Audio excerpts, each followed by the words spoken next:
আজকে একটা প্রায় হারিয়ে যাওয়া রেসিপি বানালাম, চিকেন ডাক বাংলো। এই রেসিপিটার রান্নাটার পেছনে একটা সুন্দর হিস্ট্রি আছে, সেটাই সবার সাথে শেয়ার করছি। ডাক কথাটার অর্থ হলো পোস্টাল সিস্টেম। ব্রিটিশ আমলে এই ডাক ট্রেনে করে কিছু জায়গায় নির্দিষ্ট স্টেশনে পৌঁছে দেওয়া হতো।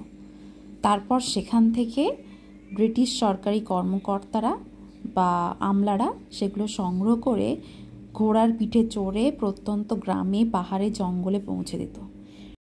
এই ডাকঘরগুলো ছিল একে অপরের থেকে অনেক বেশ দূরত্বে, তাই অফিসারদের কথা ভেবে সেই সময় এক ডাকঘর থেকে আরেক ডাকঘরের মাঝের দূরত্ব বজায় রেখে তৈরি করা হয়েছিল বেশ কিছু বাংলো। ডাক বাংলোগুলো বানানোর সময় অ্যাকচুয়ালি দূরত্ব বজায় রাখা হতো যাতে পরিচিত একটা নির্দিষ্ট পথ অতিক্রম করার পর ওখানে যাতে ওই আধিকারিকরা বিশ্রাম নিতে, খেতে, রাত্রি যাপন করতে পারে।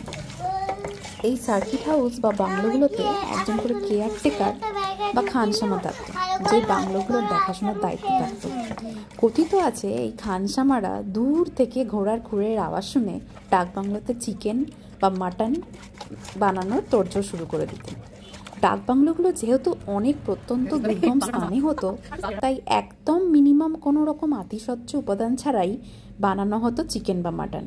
লোকালি অ্যাকচুয়ালি যা পাওয়া যায়, ওই সার্কিট হাউসের মধ্যেই পোলট্রি ফার্ম ছিল, সেখান থেকে মুরগি, দই, ডিম এই সমস্ত দিয়েই তৈরি করা হতো চিকেন বা মাটন। ভাবুন একবার, এত দূর থেকে ঘোড়ার পিঠে করে চেড়ে এসে যদি এরকম জঙ্গলের মধ্যে ভাত বা রুটির সাথে এরকম একটা মাংস দেয়, কেমন হেভেনলি টেস্টি লাগবে। সেরকম এটাও তখনকার দিনের হেভেনলি টেস্টের জন্য ব্রিটিশদের কাছেও খুব পরিচিত হয়েছিল, সাথে সাথে ভারতীয়দের কাছেও খুব প্রচলন চলেছিল।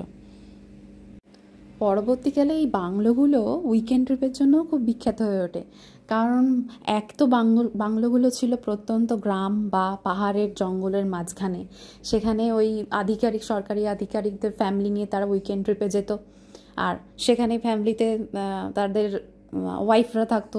তো বাংলোতে যখন চিকেন মাটনের খানসামারা রান্না করতো, সেটা দেখে তারাও সেখান থেকে তাদের ওই রন্ধনশৈলী বাঙালিদের বা ব্রিটিশদের ঘরে ঘরেও এই রান্নাটা চলে আসে আস্তে আস্তে।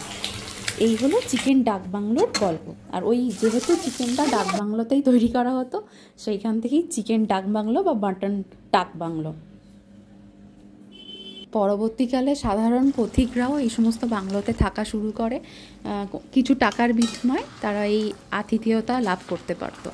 আর এখনকার দিনেও কিছু বাংলো এখনও পর্যন্ত আছে, ম্যাক্সিমামই ভগ্নপ্রায় হয়ে গেছে, বাট কিছু বাংলো আছে যেটা এখনও ঠিক তৈরি করে রাখা আছে, কোনো প্রবলেম নেই, সেখানে রাত্রি যাপন করা যায়। আমার তো বহুত দিনের শখ এইরকম বাংলোতে 2 দিন 3 দিন থাকবো আর এরকম চিকেন বা মাটনের রেসিপি খাবো।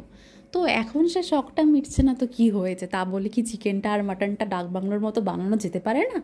সেই চিন্তা থেকেই আজকে বানিয়ে ফেললাম চিকেন ডাক বাংলো, অ্যান্ড এটা হচ্ছে তার outcome. Ready to serve chicken ডাক বাংলো।